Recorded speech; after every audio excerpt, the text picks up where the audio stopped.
नमस्कार गर्दछु। आजको यो U3A को 248औं श्रृङ्खलामा यहाँहरू सबैलाई चाहिँ स्वागत छ। अब सबै साथीहरू, सबै अग्रजहरू नेपाल र विदेशबाट चाहिँ यहाँ उपस्थित हुनुहुन्छ। आजका वक्ता हाम्रो स्रोत व्यक्ति डाक्टर गोविन्द कुसुम, पूर्व सदस्य लोकसेवा आयोग, पूर्व सचिव नेपाल सरकार र सबैभन्दा चाहिँ मलाई खुसी लागेको कुरो मेरो चाहिँ नि मित्र, हामी 29-30 सालमा चाहिँ सँगै पढ्थ्यौं। मैले चाहिँ नि अब हाम्रो मित्रता त छँदैछ। त्यो बेलामा उहाँले, मैले अहिले पनि सम्झिरहेको छु झलझली, उहाँले चाहिँ नि एउटा कविता लेख्नु भएको थियो, एक भियतनामी बालकको हनोई यात्रा भन्ने। त्यो कविताले चाहिँ नि बेजोड चाहिँ नि त्यो बेला ताली पाएको थियो। एकदम चाहिँ नि जुरमुराउने खालका चाहिँ कविता थियो। उहाँले प्रथम पुरस्कार पनि पाउनु भएको थियो। हामी तानसेनमा चाहिँ त्रिभुवन कलेज तानसेनमा आइकमका विद्यार्थी थियौं। त्यो बेलामा उहाँ दाङबाट आएर त्यहाँ चाहिँ पाल्पामा चाहिँ नि कविता लेखेर मै हुँ भनिरहने हाम्रा अग्रजहरूको अगाडि चाहिँ उहाँले प्रथम पुरस्कार पाउनु भएको थियो। मैले अझै पनि त्यो दिन सम्झिरहेको छु। अब त्यो भन्दै उहाँलाई स्वागत गर्दै, अब उहाँ धेरैले नाम सुन्नु भएको पनि छ। अब मैले अहिले पनि भने, उहाँ नेपाल सरकारको पूर्व सचिव, लोकसेवा आयोगको पूर्व सदस्य, अनि अब उहाँले चाहिँ नि गृह मन्त्रालयको सचिव, सामान्य प्रशासनको सचिव र मन्त्री परिषद सचिव, प्रधानमन्त्री कार्यालय तथा मन्त्री परिषदको सचिव हुनुभयो। अनि धेरै लामो समय मेरो चाहिँ नि नेपालको चाहिँ नि निजामती सेवामा रहेर चाहिँ सेवा गर्नुभयो। सबभन्दा सुरुमा चाहिँ उहाँ राष्ट्रिय पञ्चायत सेवाबाट चाहिँ नि प्रवेश गर्नुभएको थियो, स्थानीय विकास अधिकारी, अनि विभिन्न मन्त्रालयमा चाहिँ उपसचिव, अनि कलकत्तामा कन्सुलेट जनरल हुनुभयो। र त्यसपछि चाहिँ उहाँले विभिन्न चाहिँ नि संस्थाहरूको चाहिँ नि सञ्चालक समितिमा रहेर पनि चाहिँ नि सेवा गर्नुभयो। अनि उहाँका चाहिँ नि 3वटा पुस्तकहरू प्रकाशित छन्। प्रिन्सिपल्स अफ म्यानेजमेन्ट को अथरको रूपमा, foundations of human resources management को अथरको रूपमा, र बिजनेस इन्भाइरोन्मेन्ट। अनि नेपालीमै साहित्यिक किताबहरू छन्। प्रशासनभित्रको प्रशासन भर्खरै निस्केको छ। अब यसलाई सार्वजनिक गर्ने चाहिँ नि छिटै नै सार्वजनिक हुँदैछ। अनि परीको अनुभव, यात्रा संस्मरण, अतीतभित्रको जिन्दगी कथाहरूको सङ्ग्रह, गोविन्द प्रसाद कुसुमका कविताहरू र भन्ने छ। अनि त्यसपछि हायुको चाहिँ नि जीवन बारे चाहिँ एउटा खोजमूलक चाहिँ संस्कृति चाहिँ नेपालको पिछडिएको जातिको सम्बन्धमा छ। अनि उहाँ life long member of Nepal red cross society र काठमाडौँ भ्याली पब्लिक लाइब्रेरीको पनि आजीवन सदस्य हुनुहुन्छ। र यो उहाँको चाहिँ नि संक्षिप्त परिचय मैले भने। अब U3A को विषयमा चाहिँ नि यहाँ नयाँ साथीहरूलाई भनौँ, यो युनिभर्सिटी फर थर्ड एज भन्ने कन्सेप्टमा चाहिँ नि हामीले यसलाई चाहिँ कार्यक्रम गत वर्ष यो बन्दाबन्दीकै समयमा जेठ महिनादेखि चाहिँ सुरु गऱ्यौँ। र सुरुमा चाहिँ हामीले हरेक दिन चाहिँ नि यसमा सञ्चालन गरेका थियौँ। पछि गएर चाहिँ अलिकति बन्दाबन्दी अलिक खुकुलो भएपछि हामीले यसलाई हप्ताको 3 दिन गर्ने, आइतबार, मङ्गलबार र बिहिबार गर्ने निर्णय गऱ्यौँ। आज यसै क्रममा हामी 248औं श्रृङ्खलामा छौँ। र यसमा हामीले नसमेटेको कुनै विषय छैन भन्दा पनि हुन्छ। हाम्रो चाहिँ नि धेरै चाहिँ नि वरिष्ठ वक्ताहरू, स्वास्थ्यकर्मी, डाक्टर साहेबहरू, एकदम वरिष्ठ चाहिँ चिकित्सकहरूदेखि लिएर अब संस्कृतिका चाहिँ धुरन्धर विद्वानहरू, प्राध्यापकहरू, त्यसपछि चाहिँ नि सामाजिक क्षेत्रमा काम गर्ने चाहिँ नि समाजसेवीहरू, सबैजनाले चाहिँ नि यसमा चाहिँ नि आफ्नो सहभागिता, आफ्नो चाहिँ नि अनुभवहरू, आफ्नो ज्ञान सिपलाई चाहिँ नि यहाँ गर्नुभएको छ। हाम्रा साथीहरूले सक्रिय रूपमा यसको चाहिँ नि संयोजन गर्दै आउनु भएको छ। अब यहाँ हामीसँग एकदम चाहिँ नि अब अनुभवले खारिएका अग्रज साथीहरू, हाम्रो दामोदर लामिछाने, हाम्रो रमाकान्त सर लगायत चाहिँ नि अब अरू धेरै साथीहरू हुनुहुन्छ। सबैको नाम भन्दा चाहिँ अलि लामो होला, त्यसकारण मैले क्षमा चाहेँ। अब हाम्रो यसको चाहिँ के छ भने, प्रस्तुतकर्तालाई हामीले करिब चाहिँ 40 मिनट जति आफ्नो विषयमा प्रस्तुति दिन अनुरोध गर्छौँ। त्यसपछि अरू बाँकी समय 90 मिनटमा चाहिँ नि हामीले 50 मिनट जति चाहिँ नि हाम्रो छलफल हुन्छ। त्यसमा म सबै साथीहरूलाई जसले चाहिँ प्रश्न गर्न चाहनुहुन्छ उहाँहरूले च्याट बक्समा प्रश्न लेख्न पनि सक्नुहुन्छ अथवा ह्यान्ड रेज गर्ने चाहिँ जुन चाहिँ छ रियाक्सन्समा त्यसमा चाहिँबाट ह्यान्ड रेज गर्न पनि सक्नुहुन्छ र म सबैलाई निवेदन के गर्छु भनेदेखि प्रश्न छोटो होस्, संक्षिप्त, सरल, सम्बोधनतिर चाहिँ धेरै नलागौँ र चाहिँ प्रश्न गर्न चाहेको विषय चाहिँ छोटकरीमा चाहिँ गरौँ। त्यसपछि चाहिँ हाम्रो स्रोत व्यक्तिले त्यसमा चाहिँ स्पष्ट गराइदिनु हुनेछ। त्यसकारण म अब यहाँ ढिलो अलिकति हामी समयले ढिलो भइसकेका छौँ। अब त्यसकारण म हाम्रो स्रोत व्यक्ति आजका डाक्टर गोविन्द कुसुमज्यूलाई राष्ट्रिय सुरक्षा चुनौती र सम्भावना विषयमा आफ्नो विचारहरू राखिदिनु हुन म विनम्र अनुरोध गर्दछु। अब floor is yours doctor Govind Kusum. अब हाम्रा मित्रलाई चाहिँ म अब अनुरोध गरेँ। धन्यवाद रामबाबु, तपाईले मलाई र U3U को तर्फबाट आजको स्रोत व्यक्तिको रूपमा राख्नुभयो। यो मेरो लागि राम्रो अपर्च्युनिटी हो, सबै साथीभाइहरूसँग भेटघाट र छलफल हुने पनि। र आजको यो फेरि हतारमै भएको बिहान म मर्निङ वाकमै थिएँ जस्तो लाग्छ। रामबाबुको फोन आयो, लौ न आज एउटा विषयमा प्रस्तुत गरिदिनु पर्यो भन्ने कुराहरू हुँदै ल हुन्छ त्यसो भने चाहिँ यही विषयमा जाउँ न त भन्ने हिसाबबाट कुराकानी भयो र त्यसैमा मैले बुदागत रूपबाट यहाँ केही राख्ने जमर्को गरेको छु। जुन कुराहरू मैले भन्न गइरहेको छु ती कुराहरूको बारेमा सबै यहाँ उपस्थित मेरा अग्रजहरू, मेरा साथीभाइहरू र नयाँ पुस्ता सबैलाई थाहा भएकै विषय हो। तर के भने यसको एउटा यसलाई आफ्नो अनुभवसँग गाँसेर जोडेर मैले मेरा कुराहरू भन्न चाहेको हुँ। अब राष्ट्रिय सुरक्षाकै सवालमा पहिले कुराहरू गर्दाखेरि अलिकता हामीहरू पृष्ठभूमिमा जानुपर्ने हुन्छ। यो पृष्ठभूमि भनेको यसको एउटा सैद्धान्तिक पाटो एउटा हुन्छ र व्यावहारिक पाटो अर्को भयो। अब सैद्धान्तिक पाटोमा हामीहरू जाँदा मूलत तीनवटा विद्वानहरूलाई हामीले हेर्ने गर्छौँ। एउटा त ताओ, अर्को कौटिल्य र अर्को म्याकियाभेली। हुन त धेरै विद्वानहरू यसमा हुनुहुन्छ, नभएको होइन, तर सुरक्षालाई कसरी हेर्ने गरिएको छ, पूर्वीय दर्शनमा कसरी हेर्ने गरिएको छ, पश्चिमीहरूले कसरी हेर्छन् भन्ने कुरालाई आधार बनाएर गराउन खोजेको मात्र हो। यसमा अब ताओले आफ्नो फिलोसफीमा दुईटा कुरालाई जोड दिएका छन्। एउटा त स्टेटको सिक्युरिटी, स्टेट सिक्योर हुनैपर्छ र सँगसँगै ह्युमन सिक्युरिटी, दुईटालाई उनले आजभन्दा 100औं वर्ष अगाडि यो दुईटा कुरामा जोड दिएका थिए। उनले दुईटा कुरालाई जोड दिएका थिए। र कौटिल्यले ह्युमन सिक्युरिटी भन्दा पनि नेसनल सिक्युरिटी, राष्ट्रको सुरक्षा आवश्यक छ र राष्ट्रको सुरक्षा तब मात्र सम्भव हुन्छ जब त्यो देशको राजा वा शासक सक्षम, सबल र हरेक हिसाबबाट उसले आफ्नो प्रजा र देशलाई सुखी, समृद्ध र कहीँबाट पनि एग्रेसन नहुने किसिमको वातावरण क्रिएट गर्न सक्छ। त्यस्तो राजा वा शासक मात्र राम्रो शासक हो भन्ने चाणक्यको भनाइ हो। र उनले आफ्नो यो गलत तरिकाले जब कुनै देशसँग सन्धि गरिन्छ, गलत तरिकाले गरिने सन्धिले राष्ट्रको सुरक्षामा खतरा पार्छ भन्ने विषयलाई उनले उजागर गर्न खोजेको छन्। र म्याकियाभेलीको भनाइ के छ भने, अब हामीहरूले राजनीति शास्त्र पढ्ने साथीभाइहरूलाई सबैलाई थाहा छ, म्याकियाभेली चाहिँ पश्चिमी कूटनीतिज्ञहरूमा सबभन्दा सुड कूटनीतिज्ञको रूपमा गनिन्छन्। र उनले दायाँ बायाँ हेर्दैनन्। उनले के भन्छन् भने, जसरी हुन्छ लडाइँ जित, जसरी हुन्छ तिम्रो राज्यलाई सुरक्षित गर, जसरी हुन्छ यो कौटिल्यको अथवा पहिले हामीहरूको पूर्वीय दर्शन अनुसार साम दाम दण्ड भेदको जुन कुराहरू गर्थ्यौँ त्यो साम दामका कुराहरू छोडिदेऊ, ठोक, कुटिल चाल चल र आफ्नो पक्षमा ल्याऊ।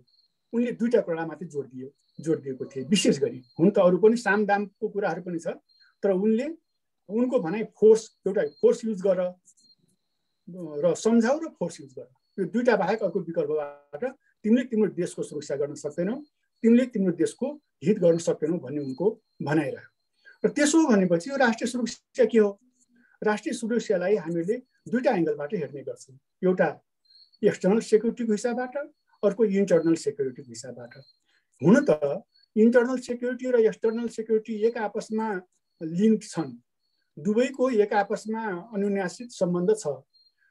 आन्तरिक सुरक्षामा खतरा पुग्ने बित्तिकै राष्ट्रिय सुरक्षामा खतरा पुग्छ र बाह्य सुरक्षाले हुने खतराले राष्ट्रिय सुरक्षालाई पनि खतरा पुग्छ। यो दुवै कुराहरू छन्, आन्तरिकले बाह्यलाई गर्छ र बाह्यले आन्तरिकलाई गर्छ।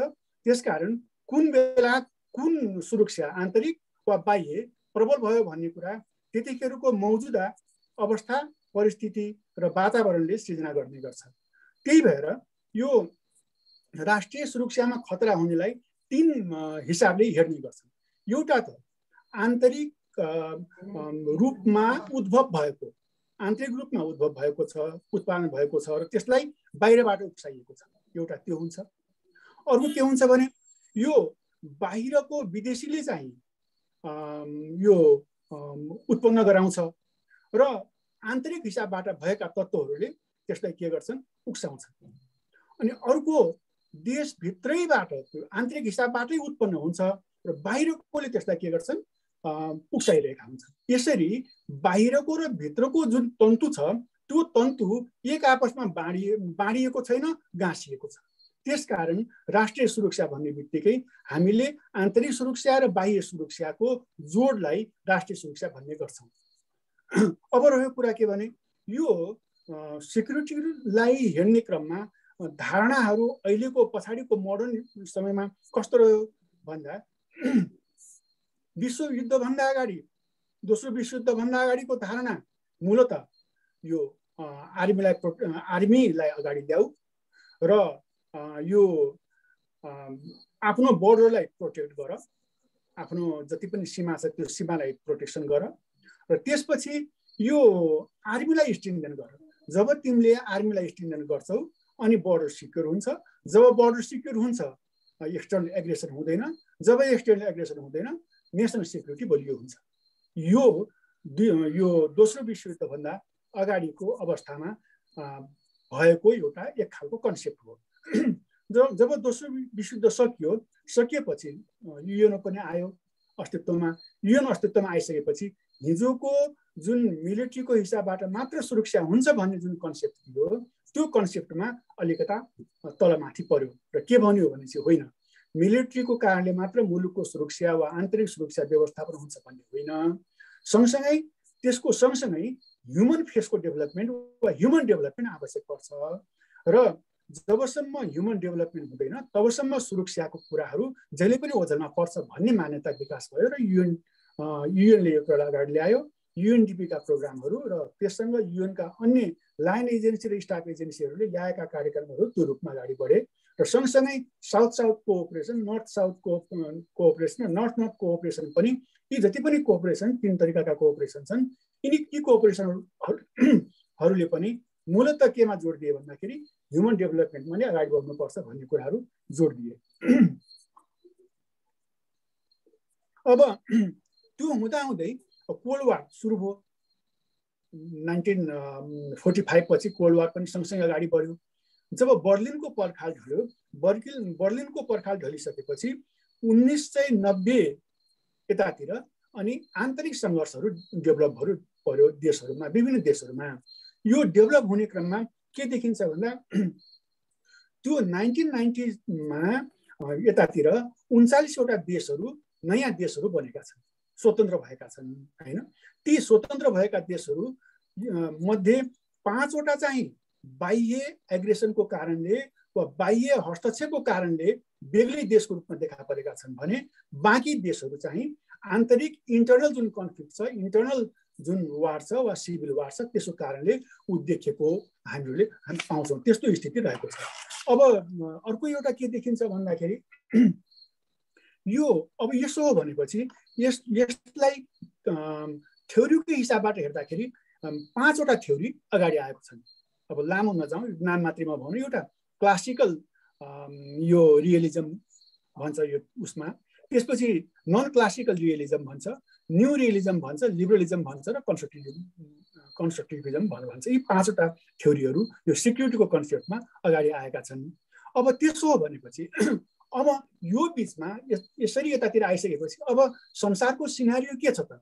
भन्दा संसारको सिनेरियोलाई हेर्ने हो भनेपछि अब मिलिट्रीमा खर्च गर्ने एक खालको डेटालाई हामी हेऱ्यौँ भनेपछि हामी के पाउँछौँ भने सबभन्दा बढी संसारमा टोटल जीडीपीको यो 3.7% खर्च कसले गर्छ युएसए ले गर्छ यो संसारभरि गरिने खर्चको 39% खर्च हुन्छ टोटल ग्लोबल स्पेन्डिङको 39% त्यो हुन्छ जबकि जीडीपीको 3.7% चाहिँ युएसए ले खर्च गर्दो रहेछ मिलिट्री एक्सपेन्सेसमा त्यसपछि दोस्रो नम्बरमा आउँदो रहेछ चाइना चाइनाले चाहिँ ग्लोबल स्पेन्डिङको 13% र टोटल जीडीपीको 1.7% यस्तै गरी इन्डिया रसिया युके र साउदी अरेबिया क्रमशः आउँदै जान्छन् र यी पाँचवटाको हेर्दाखेरि साउदी अरेबिया पनि यो खर्च गर्नेमा जबकि उसको लडाईँ हुने देशहरू उसँग छैनन् लडाईँ गर्ने त्यस्तो किसिमको उनीहरूको कन्फ्लिक्ट भएका देशहरू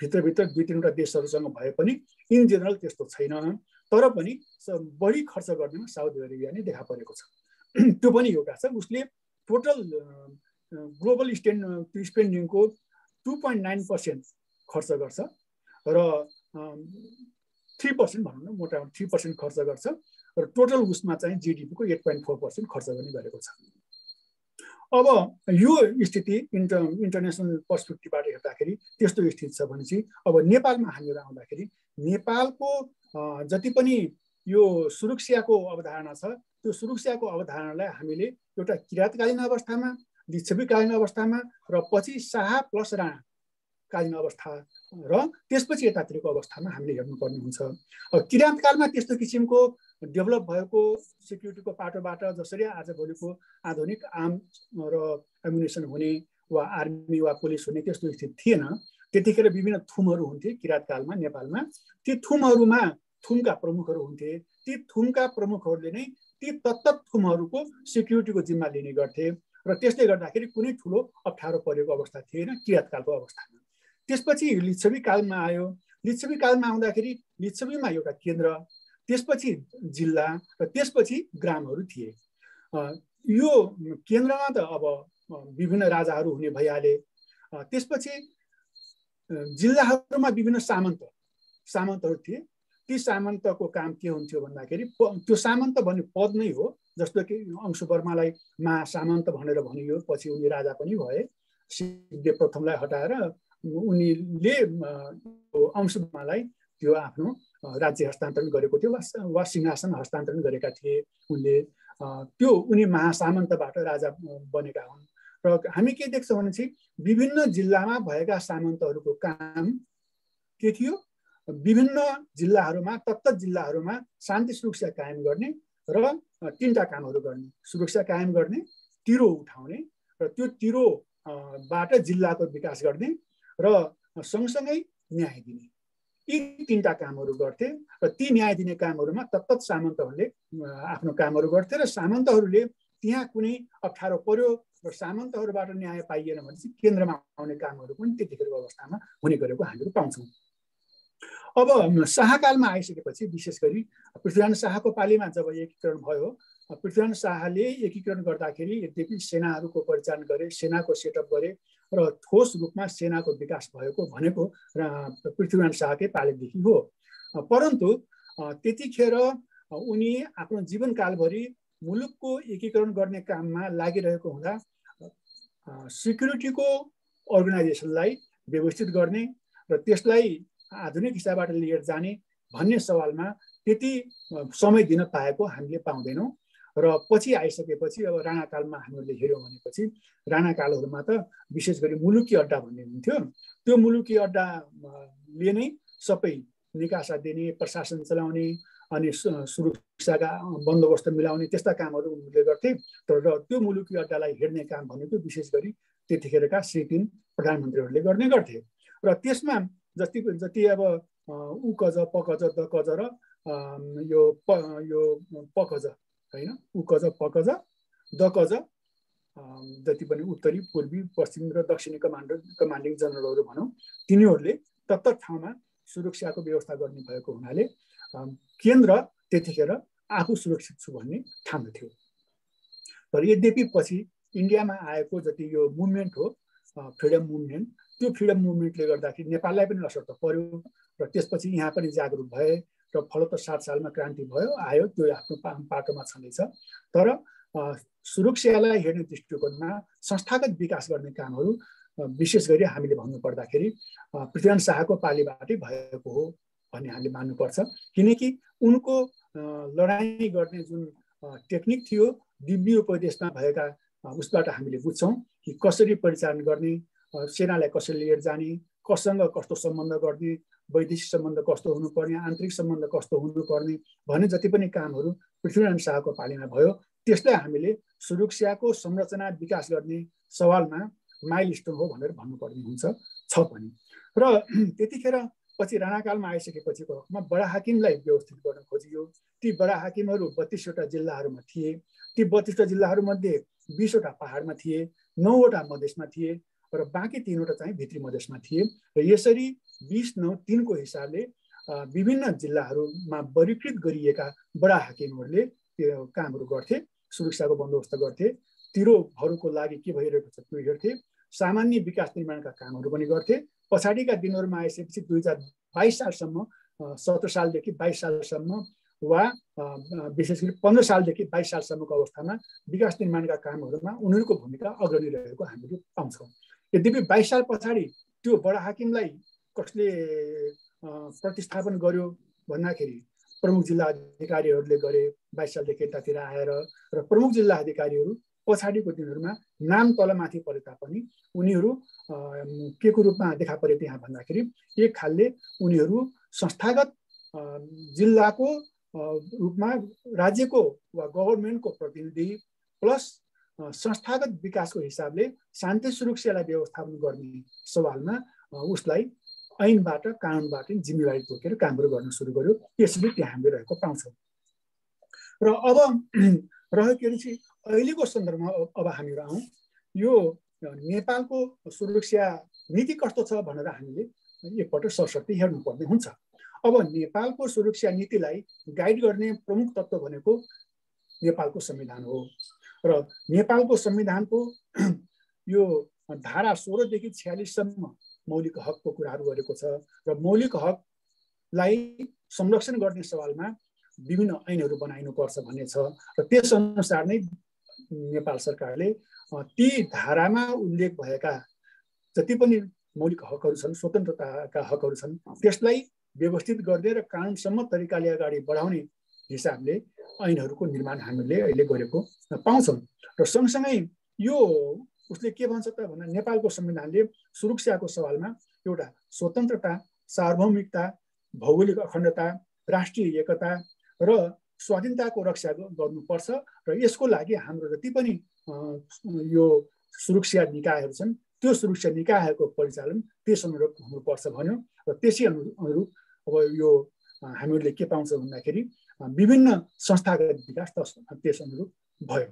अब त्यसो भनेपछि यो संविधानले व्यवस्था गरेका मौलिक हकहरूलाई व्यवस्थित गर्ने र संविधानले भनेका कुराहरूलाई अगाडि लिएर जाने प्रयोजनको लागि जहाँ जहाँ यो सार्वभौमिकताको कुरा हुन्छ, यो अखण्डताको कुराहरू हुन्छ, राष्ट्रिय एकताको कुराहरू हुन्छ, त्यसलाई खडल पार्ने किसिमका कुनै पनि कामहरू, कुनै पनि तत्सम्बन्धी अन्य कुराहरू नहोस् भन्ने प्रयोजनको लागि बनाइएका ऐनहरूको माध्यमबाट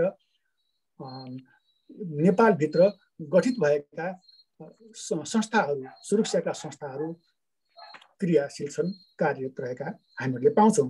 अब त्यसो भनेपछि यो सुरक्षा नीतिले केमा जोड दिन्छ भन्दाखेरि छन् त राष्ट्रिय सुरक्षा नीतिले लामो कुराहरू बोलेको छ, तर संक्षेपमा हामीहरूले हेर्ने हो भनेपछि सुरक्षा नीतिले दुईटा विषयलाई आन्तरिक र बाह्य दुवै पक्षलाई जोड दिएको छ। आन्तरिक सुरक्षाको व्यवस्थापनको सवालमा र राष्ट्रिय हिसाबबाट यो बाह्य सुरक्षालाई व्यवस्थित गर्ने सवालमा उसले विभिन्न हिसाबबाट जोड दिएको छ।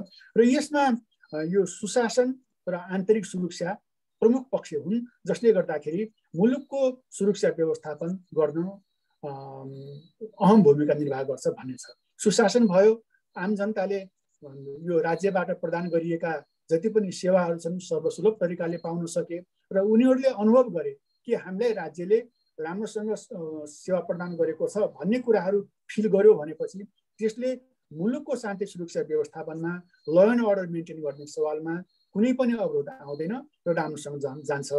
त्यहाँ रुल अफ लले काम गर्छ, त्यहाँ ह्युमन राइट्स भायोलेसन हुँदैन। तर यदि सुशासन कायम हुन सकेन, आम जनताले महसुस गर्न सकेनन् र मुलुकभित्र राज्यले वा सरकारले हामीलाई राम्रोसँग हेरेको छैन भन्ने कुराको यदि महसुस भयो र उनीहरूले त्यस्ता कुराहरू आफ्नो दिमागमा राखे भने त्यो मुलुकको लागि वा सरकारको लागि घातक हुन्छ भन्ने रहेको हो।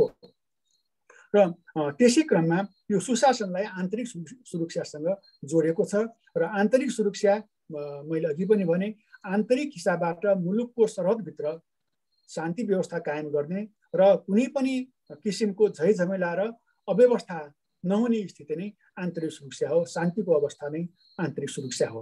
अब त्यो अनि अर्को विषयलाई के भन्छ भने यो अहिलेको हामीहरूको इमर्जिङ च्यालेन्जेसमा उनीहरूले राष्ट्रिय सुरक्षा नीतिले नै भन्छ यो अतिवादको कुराहरू गर्छ, हत्या हिंसाका कुराहरू गर्छ, आतङ्कवादका कुराहरू गर्छ, मानव तस्करीका कुराहरू, लागु औषधका कुराहरू र अवैध व्यापारका कुराहरू र सीमा पारका अपराधका कुराहरू, यस्ता कुराहरूले गर्दाखेरि हामीहरूको आन्तरिक सुरक्षालाई अप्ठ्यारो पर्न सक्छ भन्ने कुराहरू नेपालको सुरक्षा नीतिले त्यसलाई जोड दिएको हामीहरूले पाउँछौँ। अब त्यसो भनेपछि अब आन्तरिक सुरक्षालाई व्यवस्थापन गर्ने र बाह्य सुरक्षालाई व्यवस्थापन गर्ने सवालमा हामीले संरचनागत हिसाबबाट कस्तो व्यवस्था गरेका छौँ भन्ने कुराहरू आउँछ। यसको लागि दुईटा, एउटा संरचनात्मक हिसाब स्ट्रक्चरल हिसाब, अर्को फङ्सनल। स्ट्रक्चरल र फङ्सनल हिसाबबाट हामीले एड्रेस गर्न खोजेका छौँ, राज्यले एड्रेस गर्न खोजेको छ। त्यो भनेको स्ट्रक्चरल हिसाबबाट फौजी संरचना हो, फौजी संरचना र गैर फौजी संरचना। फौजी संरचनाभित्र नेपाली सेना, नेपाल प्रहरी, सशस्त्र प्रहरी बल नेपाल र एनआइडी राष्ट्रिय अनुसन्धान विभाग पर्छन्। यिनीहरूलाई फौजी संरचनाभित्र लिएको छ। र अर्को भनेको गैर फौजी संरचना। गैर फौजी संरचनाभित्र जस्तै अर्धन्यायिक निकायहरू पर्छन्, प्रमुख जिल्ला अधिकारी वा जिल्ला प्रशासनको कार्यालय भनौँ। त्यसपछि प्रदेश मातहतका यो सुरक्षासँग सम्बन्धित कार्यालयहरू भए र प्रदेश मातहतका सुरक्षा निकायहरू पनि भए र निजी क्षेत्रका सुरक्षा संस्थाहरू पनि भए। यी सबै गैर फौजी संरचनाभित्रका कतिपय संस्थाहरू क्रियाशील रहेका छन् र यिनीहरूको बारेमा अब बेग्ला बेग्लै भन्नु अहिले समयको अभावले त्यति उपयुक्त नहोला। त्यसकारण यो स्ट्रक्चर हिसाबबाट यस्तो स्थिति छ नेपालको भन्ने कुरा मात्रै मैले यहाँ निवेदन गर्न खोजेको हुँ। अब त्यसो हो भने यो संरचनागत हिसाबबाट रहेका जति पनि हाम्रा संस्थागत यो विकास भएका संस्थाहरू छन्, ती संस्थाहरूले गर्ने काम कारबाहीलाई निर्देशन गर्नको लागि अब फङ्सनल हिसाबबाट कस्तो छ स्थिति भन्दाखेरि यिनीहरूले एउटा काम के गर्छन् त भन्दाखेरि भएको एक्जिस्टिङ जति पनि लज छ ती लजलाई एक्जिक्युट गर्ने कामहरू गर्छन्। कानुनको पालना गराउने कामहरू गर्यो, कानुनको शासनको अनुभूति दिलाउने काम पनि हामीहरूको सुरक्षा निकायहरूको जिम्मामा हुन्छ र अहिले नेपाल प्रहरीसँग लगभग हामीहरूको 79 प्लस 79,000 अथवा 80,000 को संख्या छ। हेमन्त साहब त्यति होइन, 80,000 को जति हुनुपर्छ। 79,500 को चान्चुन लाग्छ मलाई है, मैले पाएको लेटेस्ट फिगर। अब त्यस्तो छ। त्यस्तै गरी अब आर्मीको 1 लाख को चान्चुन छ। अनि त्यसपछि एपिएफ को मोटामोटी अहिले 60,000 क्रस गरेको छ। 60,000 प्लस क्रस गरेको छ।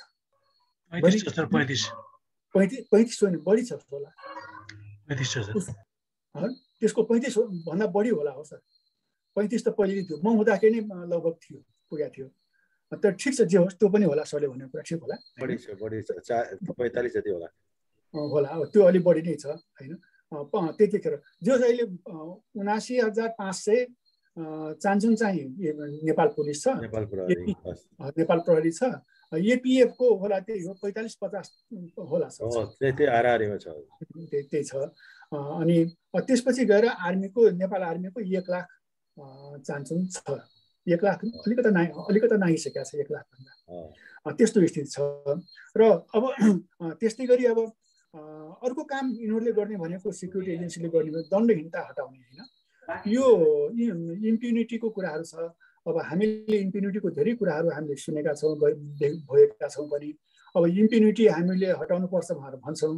अब इम्प्युनिटीलाई कसरी हटाउने भन्ने सवालमा कानुन लागू गर्ने एउटा पक्ष भइहाल्यो, तर इम्प्युनिटीलाई बढावा दिने अन्य जुन इलिमेन्ट्स छन् त्यो इलिमेन्ट्सले गर्दाखेरि पनि केही समस्याहरू देखा परेको छ। र अर्को काम भनेको हाम्रा उसले गर्ने कामहरू, सिक्युरिटी एजेन्सीले गर्ने कामहरू भनेको मानव अधिकारको संरक्षण गर्ने कामहरू हो। यी चारवटा कामहरूलाई मैले ऐनको पालना गराउने सन्दर्भमा कार्यात्मक रूपबाट हुने विषयलाई मैले राखेको छु। यद्यपि त्यो बाहेकका जति पनि कामहरू छन्, अब कानुनको पालना गराउने भन्ने बित्तिकै ल एन्ड अर्डरका मेन्टेनका कुराहरू ल्याएर भइहाल्यो, बोर्डर म्यानेजमेन्टका कुराहरू आउने भइहाल्यो, त्यसपछि डिजास्टर म्यानेजमेन्टका कुराहरू आउने भइहाल्यो, त्यसपछि आएर यो जति पनि अनुसन्धान गर्ने, अपराधका अनुसन्धान गर्ने कुराहरू भयो, जति पनि विकृतिहरू लागु औषधका हुन् अथवा चाइल्ड लेबरका कुरा हुन् अथवा जति पनि छन्, ती सबै विषयहरू जुन मुलुकको कानुनी शासनलाई प्रत्याभूत गर्ने सवालमा अद्भुतको रूपमा देखिएका छन् र जसलाई कानुनले इन्डिकेट गरेको छ, ती विषयहरूलाई व्यवस्थापन गर्ने र कानुनको लागू गराउने काममा यी निकायहरू कार्यरत छन्। अब त्यसो भनेपछि अहिलेको वर्तमान अवस्थामा कस्तो किसिमको छ त हामीहरूको यो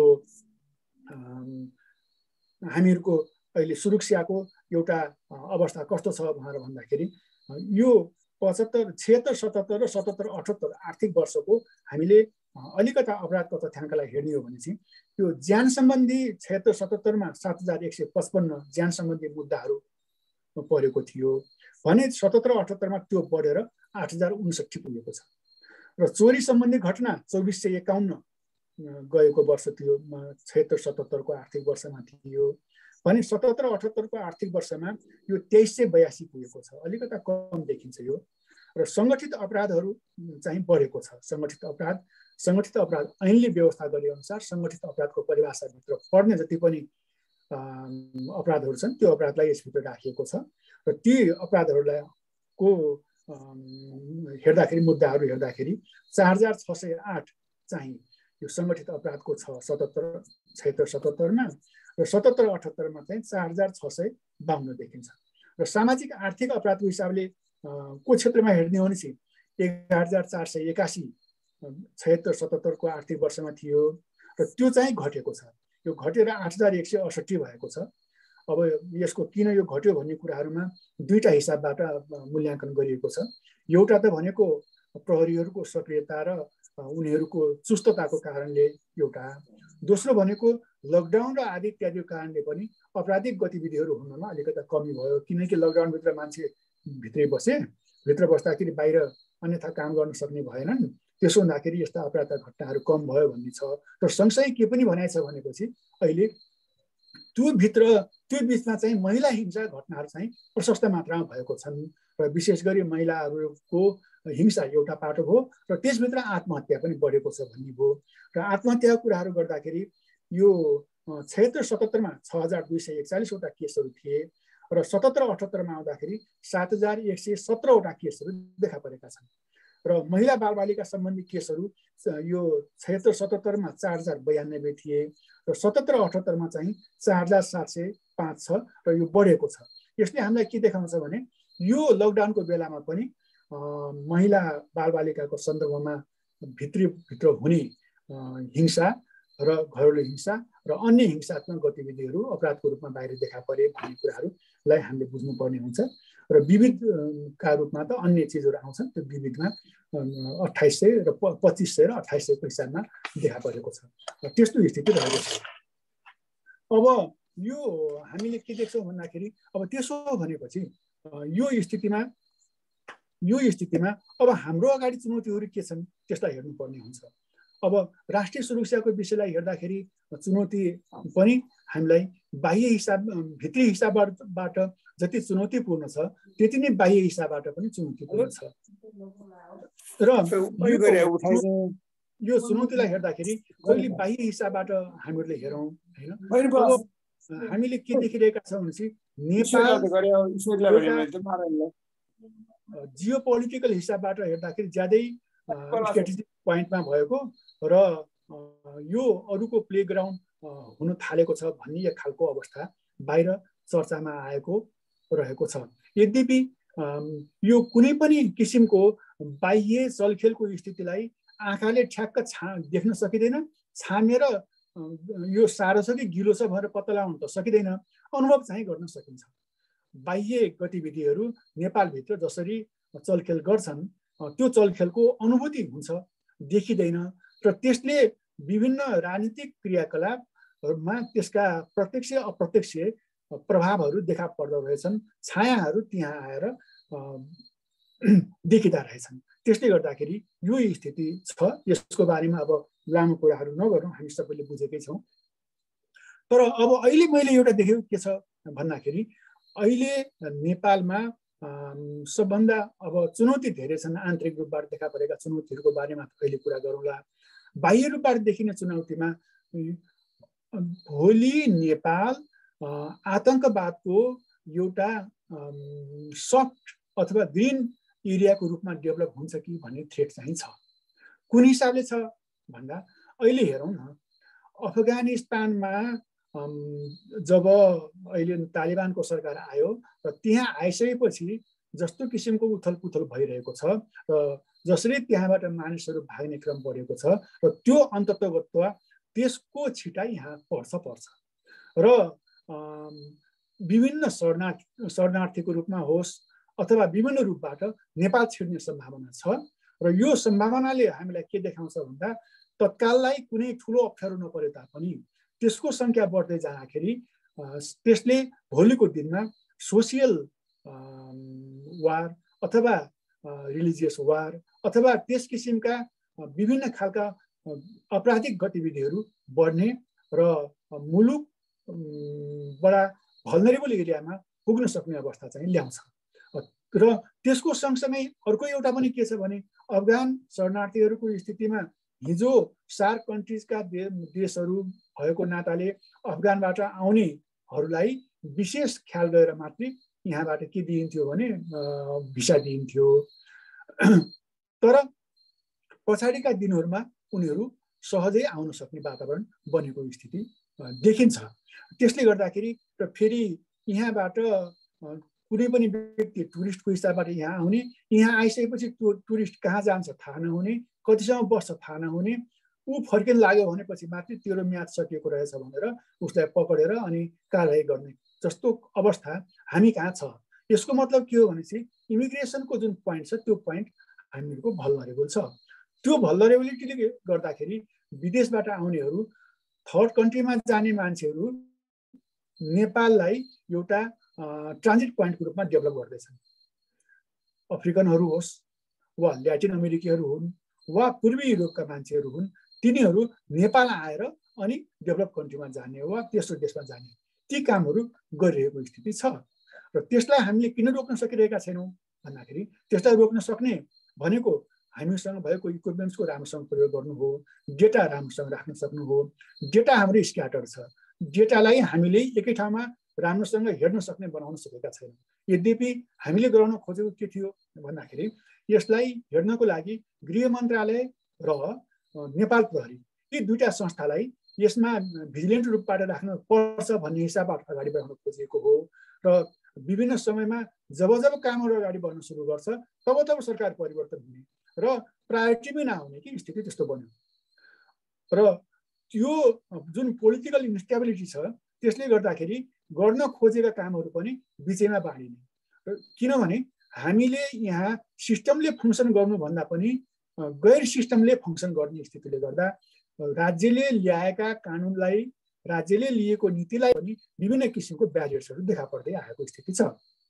त्यसले गर्दाखेरि इमिग्रेसन बलियो नहुन को कारणले कुनै पनि व्यक्ति कहीँबाट पनि छिरेर आउँछ र यो छिराइले गर्दाखेरि भोलि गएर भारतसँगको हाम्रो सम्बन्धमा अलिकता चिसोपना अझै बढ्न सक्ने देखिन्छ। जस्तै यो चिसोपनाको स्थितिमा हामीहरू के देखिरहेका छौँ भन्दा मद्रसाहरू देखिरहेका छौँ। मद्रसामा अहिले हाम्रा विभिन्न जिल्लामा भएका मद्रसाहरूमा कस्तो छ भने बाहिरको मान्छे इन्टर गर्न पाउँदैन। त्यहाँभित्र के भइरहेको छ हामीलाई थाहा छैन। त्यहाँभित्र प्रायः पाकिस्तानबाट धर्मगुरुहरू आउने चलन छ। त्यहाँ आएर 1 महिना 2 महिना 3 महिनासम्म पढाउने अनि पछि जाने। अब ती धर्मगुरुहरू कस्तो खालको छन्, हामीहरूसँग त्यो मेकानिजम छैन कि त्यसको हिजोको ट्र्याक रेकर्ड हामीसँग हेर्न सक्ने अवस्था छैन। यस्तो स्थितिमा अब भोलि गएर मद्रसाको कारणले गर्दाखेरि हुन सक्ने दुर्घटनाको बारेमा भारत सरकार हामीसँग समय समयमा मुखरित हुन्छ यस्तो बारेमा, र हामीले उसलाई चित्त बुझाउनु पर्ने अवस्था हुन्छ र भोलि गएर यो संख्या बढ्दै जानेछ। र अहिले त स्थिति के छ भने मैले सुन्दैछु, यो आधिकारिक नहोला पनि कि मद्रसाको बारेमा छुट्टै प्रदेशहरूले छुट्टै ऐन ल्याउने र त्यसलाई बढी स्वतन्त्रता दिने हिसाबबाट आउँदैछ ऐन भन्ने कुरा पनि मलाई कतिपय साथीहरूले कुराहरू गर्नुहुन्थ्यो। यदि भोलिको संवेदनशीलतालाई हामीले नबुझेर अहिले ऐन पास गरिदिनु हो भने भोलि स्थिति के बन्छ हामीले विचार गर्नुपर्ने हुन्छ। र कुनै पनि देशलाई विभाजित गर्नको लागि धर्म र संस्कृति नै हो यस्तो ठाउँ जहाँ प्रहार गरेपछि विभाजित हुन्छ। बाउ र छोरा एकदमै मिल्छन् भनेपछि धर्मको कुराहरू गरिदिउँ झगडा हुन्छ, पोलिटिक्सको कुराहरू गरौँ झगडा हुन्छ। त्यसले गर्दाखेरि हामीले यसको बारेमा राज्यले विशेष ध्यान दिनुपर्ने हो भन्ने कुराहरू पहिलेदेखि नै आउँदै गरेको विषय हो। अब अर्को पाटो के छ भने रोहिङ्गाहरूको पाटो पनि छ। यो म्यानमारले 2 वर्ष अगाडि त्यहाँ रोहिङ्गाहरूलाई भगायो, आएर उसमा बसे, बङ्गलादेशमा बसे, चिटगाउँ र त्यसको एरियामा बसे, त्यहाँबाट इन्डिया आए, इन्डियाबाट नेपाल आए र कति रोहिङ्गा नेपालमा छन्, कहाँ कहाँ बसेको छन्, कस्तो गर्दैछन् भन्ने बारेमा हामीहरूसँग तत्सम्बन्धी जानकारी मलाई लाग्छ बलियो रूपमा भएको छैन। म आफैले पनि आफ्नै आँखाले देखेका छौँ र यहाँ भएको साथीभाइहरूलाई पनि त्यो अनुभव भएको छ। यहीँका कतिपय ठाउँमा चाहे कपन होस्, चाहे टोखा होस्, चाहे पुरानो कठेरिया होस्, विभिन्न ठाउँमा एउटै घरमा ग्रुप मिलाएर बसेको छन्। उनीहरू बाहिर हिँड्दाखेरि उनीहरूले बोलेको भाषा बुझिँदैन, तर अब भोलि बिस्तारै बिस्तारै बढ्दै गयो भनेपछि उनीहरू हाम्रो भाषासँग, हाम्रो संस्कारसँग त होइन भाषासँग लयबद्ध हुँदै जाने र उनीहरूले त्यसको हिसाबबाट विभिन्न कामहरू गर्न सुरु गर्यो भनेपछि त भोलि आतङ्कवादको लागि नेटवर्क दिने नेटवर्किङ एरिया त नेपाल हुने भयो भनेपछि त्यो एउटा थ्रेट नेपालको लागि छ। अब अर्को विषय भनेको सङ्गठित अपराध पनि नेपालको सन्दर्भमा नेपालको ल एन्ड अर्डरलाई अप्ठ्यारो पार्ने विषयभित्र पर्छ।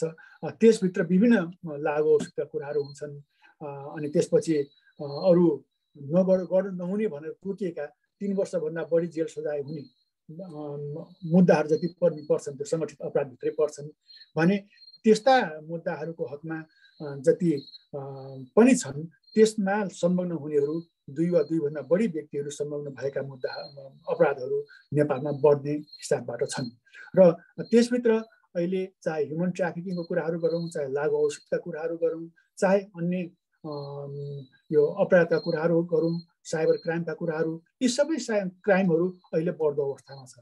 टेक्नोलोजी बढेको छ, टेक्नोलोजीले मान्छेलाई कहाँदेखि कहाँ पुर्याइसक्यो। अब हामीहरू टेक्नोलोजीको हिसाबबाट पछाडि परेका छौँ। कुनै बेलामा हाम्रा बैंकको सर्भरहरू ह्याक भएका छन्। अब यो लोकसेवा आयोगमा म हुँदाखेरि त्यहाँको सर्भरै ह्याक भएर 1 दिनभरि त्यसले हैरान पारिदिएको अवस्था छ हैन। र त्यसमा ह्याक भएर सूचना नै गलत सूचना राखिदियो, पछि गएर जाँच दिने विद्यार्थीहरूलाई त कस्तो गाह्रो पर्यो, कुरै नगरौँ त्यस्तो स्थिति थियो भने यस्तो अवस्था साइबर अपराधको सन्दर्भमा यस्तो छ। अब अर्को भनेको यो अहिले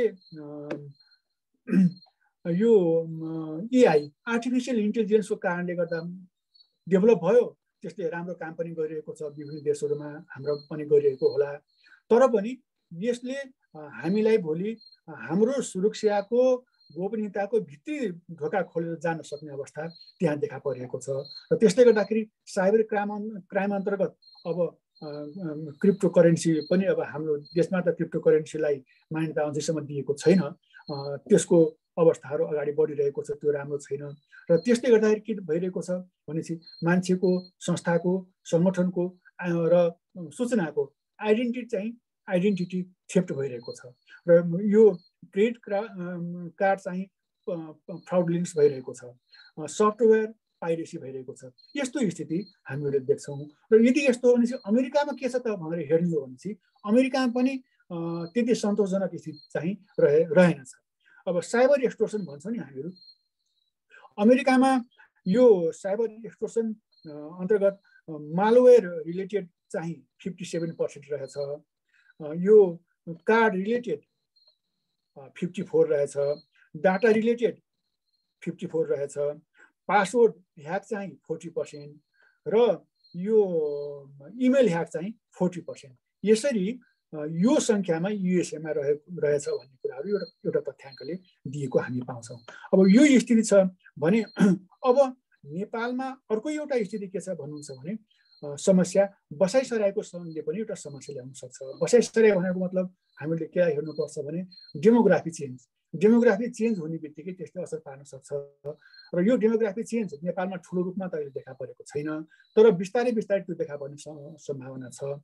अब अहिलेको जनगणनामा अब हामीले हेरौँ, अब आउने जनगणना हुँदैछ, आउने जनगणनाले देखाउने जुन अवस्था छ त्यो अवस्था चाहिँ त्यति राम्रो देखाउँछ भन्ने छैन। किन? एउटा अनुमान हो, यो मैले गरेको अनुमान होइन कि रिसर्चरले गरेको अनुमान के छ भने त्यो तथ्याङ्कले एउटा विभिन्न जात जाति धर्म सम्प्रदायको बिचमा ठुलो रेखाङ्कन हुने स्थिति पैदा गर्ने स्थिति छ भनेर भनिरहेको छ। र अहिले विभिन्न ठाउँहरूमा हामीहरू मूलत यो जुन बसाइसराईको क्रम छ, बसाइसराईले गर्दाखेरि त्यहाँ भएका मानिसहरू उसमा पढ्न जाने, के अरे यो अल्पमतमा पढ्न जाने र बाहिरको आएको मान्छेले जित्ने अवस्था भएपछि त्यहाँ कन्फ्लिक्ट हुन्छ र त्यो कन्फ्लिक्टले गर्दाखेरि स्ट्रगल हुन सक्ने स्थिति हुन्छ है भनेर अवेर चाहिँ गराएको छ। अब यो अघि नै मैले कुरा गर्दै थिएँ, यो अर्बन रेफ्युजीहरू डेभलप भइरहेछ नेपालमा। रेफ्युजी कुराहरू गर्दाखेरि अर्बन रेफ्युजीमा मेरो आफ्नो अनुभवमा पहिले 400 जना थिए। यो 68-69 सालको कुरा हो। 69 सालमा 400 जना रेफ्युजी थिए हामीहरूको युएनएचसिआरसँग रेकर्ड भए अनुसार। अनि त्यसपछि हामीले के गर्यौँ भनेपछि अब यहाँ हाम्रो पूर्व परराष्ट्र सचिव राजदूत हुनुहुन्छ मदन दाजु, कता हुनुहुन्छ सुन्नुभएको कि छैन, अब उहाँलाई थाहा छ। हामीहरूले के गरेको थियो भने चाहिँ गृह सचिव, परराष्ट्र सचिव र अर्थ सचिव 3 जना बसेर मूलत यहाँबाट भएका यो जसरी अर्बन रेफ्युजी छन् तिनलाई हामीले अर्बन रेफ्युजी भनेर दिएका छैनौँ, स्ट्याटस दिएका छैनौँ, तर भन्ने क्रममा अर्बन रेफ्युजी भनेर भन्छौँ। त्यसमा विशेष गरी पाकिस्तानबाट आएका, अफगानिस्तानबाट आएका र सोमालियनहरू, नाइजेरियनहरू, केन्यनहरू त्यसमा विशेष गरी थिए भनौँ, अहिले पनि त्यही छ। र ती 400 जनालाई हामीले 3 वर्षभित्रमा शून्यमा झार्छौँ भन्ने हिसाबबाट क्रमशः पठाउन सुरु गऱ्यौँ। युएनएचसिआरले पठाउन सुरु गर्ने, हामीले उनीहरूलाई लाग्ने जति पनि त्यो जरिवाना हो त्यो वेभ गरिदिने भन्ने हिसाबबाट सुरु गऱ्यौँ। कति पठायौँ, पछि म रिटायर भएर जाँदाखेरि अब त सक्यो होला भनेर भनेको त अध्यागमन विभागमा गएर बुझ्दाखेरि त 400 को ठाउँमा 700 भइराखेको छ, बढिरहेको छ। अब अस्ति नै मैले सोधेँ त्यहाँ अध्यागमनमा, यसरी अब त्यो कुराहरू नगरौँ, अहिले त 1500-1600 पुगिसकेको घर भन्छ।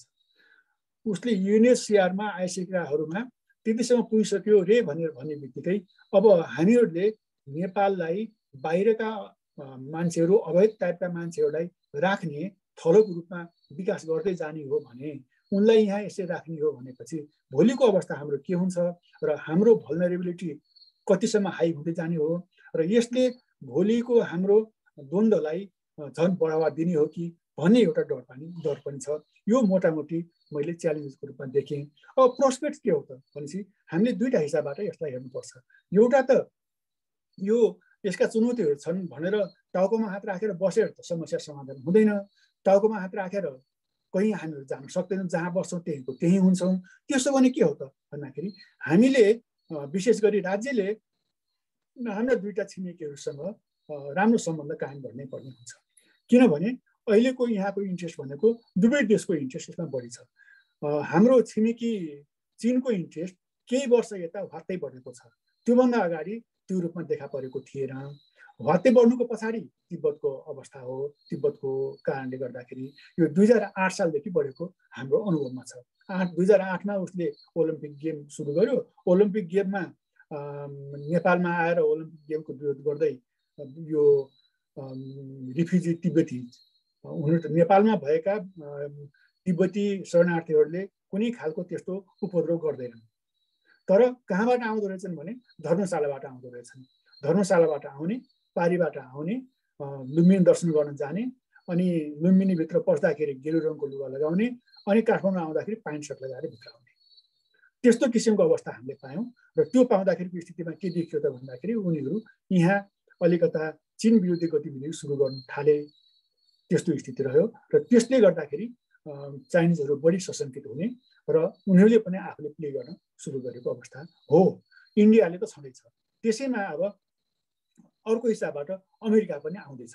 यद्यपि हामीले के भन्छौँ भने नेपालमा आउने अमेरिका भारतको बाटो भएर आउँछ भन्छौँ, तर जब अमेरिकाले भारतकै मात्र सबै सहमति लिएर नेपालमा उसले आफ्नो इन्टरफेरेन्स बढाउँछ भन्ने कुराहरू होइन। कतिपय कुराहरूमा भारतको इन्ट्रेस्टलाई असर नपर्ने गरी अमेरिकाले आफ्नो इन्ट्रेस्टलाई अगाडि राखेर नेपालमा गतिविधि गर्नलाई उसलाई भारतसँग सोधिराख्नु पर्ने अवस्था हुँदैन। त्यसले गर्दाखेरि यहाँ तीनवटा देशका मेन खेलाडीहरू खेल मैदानमा छन्। र यद्यपि अहिले भन्दाखेरि युरोपियन युनियनका कुराहरू गर्छौँ, तर ब्रेक्सिट पछाडिको अवस्थामा युरोपियन युनियन पनि त्यति आक्रामक ढङ्गले यस्तो अवस्थामा प्रवेश गरेको छ जस्तो महसुस हुँदैन अन्तर्राष्ट्रिय उसमा। त्यसले गर्दाखेरि यो विषयलाई सरकारले राम्रोसँग व्यवस्थापन गर्नुपर्छ भन्ने कुराहरू हो। र अब अर्को भनेको, अब म अन्तिममा आएँ, यो प्राइभेट सेक्टर, सिभिल सोसाइटी र एनजिओलाई जबसम्म हामीले राम्रोसँग मोबिलाइज गर्न सक्दैनौँ तबसम्म आन्तरिक सुरक्षा सरकारको माथि हो, सरकारले माथि जिम्मा लिनुपर्छ भन्ने सोचाइलाई हटाउन सक्दैनौँ। त्यसकारण राज्यले यसलाई व्यवस्थापन गर्ने सवालमा प्राइभेट सेक्टर, एनजिओज, सिबिओज र सिभिल सोसाइटीहरू जति पनि छन् उनीहरूलाई पनि सँगसँगै लिएर जानुपर्ने हुन्छ, जुन कुरा सकिरहेको छैन गर्न। र अर्को सीमा व्यवस्थापन, अहिले हामीसँग 61 ठाउँको पिलरहरू देखादेखि तलमाथि भाँसिएको छ, मूल पिलरहरू नै होइन, मूल र सहायक गरेर त्यस्तो अवस्था छ भने ती पिलरहरू हामीले ठाउँमा स्थापना गर्न सकेका छैनौँ। यद्यपि स्ट्रिप म्याप हाम्रो तयार भइसकेको छ, त्यो स्ट्रिप म्याप तयार भइसके पनि त्यसमा सही गर्न बाँकी छ। उहाँहरू भन्छन् टेक्निकल हिसाबबाट टेक्निकल जुन टिम छ जोइन्ट सेक्रेटरी लेभलको त्यसले तयार गरेर राखेको छ। र दुई ठाउँको मुद्दाले गर्दाखेरि एउटा त अब कालापानीको मुद्दा भयो, अर्को मुद्दा भनेको यो नवलपरासीको त भन्नु सुस्ताको त्यो मुद्दा विवादित भएको हुनाले त्यो स्ट्रिप म्यापमा दुई पक्षबाट सही हुन बाँकी छ। इन्डियाले सही गरौँ भनेर भन्छ, तर हामीले के भन्छौँ भनेपछि जबसम्म यो दुईटा मुद्दा सकिँदैन तबसम्म अरूमा गर्नु हुँदैन भन्ने छ, त्यस्तो स्थिति छ। र त्यसमा चाहिँ पोलिटिकल विलले फङ्सन गर्ने भएको हुनाले पोलिटिकल विलको आफ्नो कुराहरू छँदैछ। अनि यो प्रदेश सरकार र स्थानीय सरकारलाई पनि सुरक्षा, आन्तरिक सुरक्षा व्यवस्थापन र बाह्य सुरक्षा व्यवस्थापनमा चनाखो हुनुपर्ने हुन्छ र त्यो कुराहरू देखा परिरहेको छैन।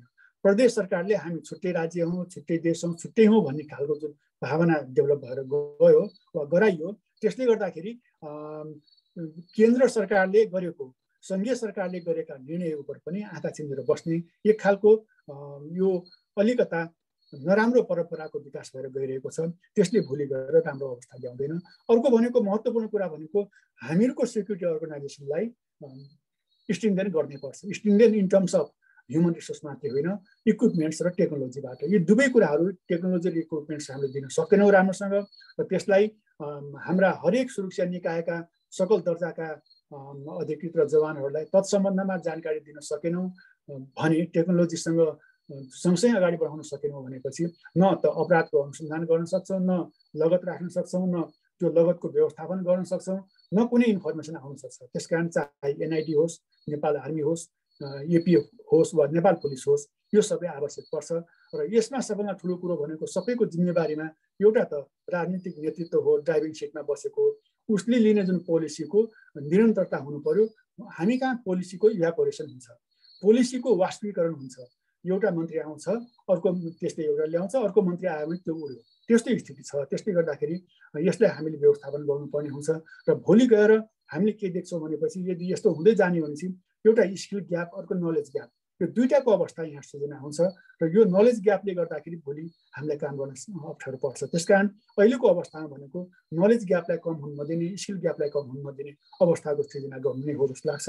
र यति भन्दै मैले मेरो कुरालाई यहीँ टुङ्ग्याउँछु र अब यहाँहरूका कुराहरू सबै सुनौँ र अरू छलफलमा उठेका विषयहरूमा अरू कुराहरू गरौँला। अहिलेलाई छोटो हिसाबबाट मैले यति निवेदन गरेँ। धन्यवाद।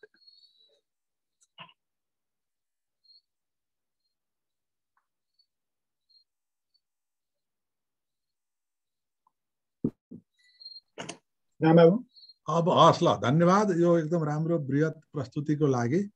एकदम गहन विषय थियो राष्ट्रिय सुरक्षा, यसको विभिन्न पक्षमा सैद्धान्तिक पक्षहरू र व्यवहारिक पक्ष, नेपालको चाहिँ सुरक्षा चुनौती र सम्भावना बारे चाहिँ प्रकाश पार्नु भएकोमा चाहिँ धेरै धेरै आभार व्यक्त गर्छु हाम्रो टिमबाट। अब यहाँ चाहिँ अब हाम्रो लागि चाहिँ अब प्रश्नोत्तर थप जिज्ञासाको चाहिँ समय आएको छ। यहाँ चाहिँ अब च्याट बक्समा आएकोमा त धेरै कुराहरू चाहिँ आपसी अभिवादनका कुराहरू छन्। सरलाई नमस्कार, यस्तै कुराहरू छन्। दुईवटा चाहिँ जिज्ञासा छ, के अरे कुरा छ। एउटा जिडिपीको सुरक्षामा जिडिपीको सबभन्दा धेरै अनुपात इजरायलले खर्च गर्छ भनेको सुनेको भन्ने ध्रुव नेपालको छ। अनि हेमन्त मल्ल सरले चाहिँ स्पष्ट गर्न पुलिस पर्सनेल चाहिँ 79,554 भनेर लेख्नु भएको छ। अब त्यो यसमा चाहिँ जिडिपीको अनुपातमा इजरायलले खर्च गर्छ भनेकोमा चाहिँ त्यो एउटा अलिकति स्पष्ट गर्न सकिन्छ भने स्पष्ट गरौँ। अनि अरू साथीहरूले चाहिँ च्याट बक्समा अथवा रेज गरेर ह्यान्ड रेज गरेर प्रश्न गर्न सक्नुहुन्छ। अब हाम्रो साथीहरू अहिले गुप्तबहादुर सर र चाहिँ नेत्र उपाध्याय सरको चाहिँ हात उठेको छ। अनि ल अब डाक्टर कुसुमलाई चाहिँ नि मैले यो कुरा नेत्र सरलाई मैले चाहिँ प्रश्न राख्नका लागि चाहिँ नि समय दिएँ, ल अनुरोध गरेँ।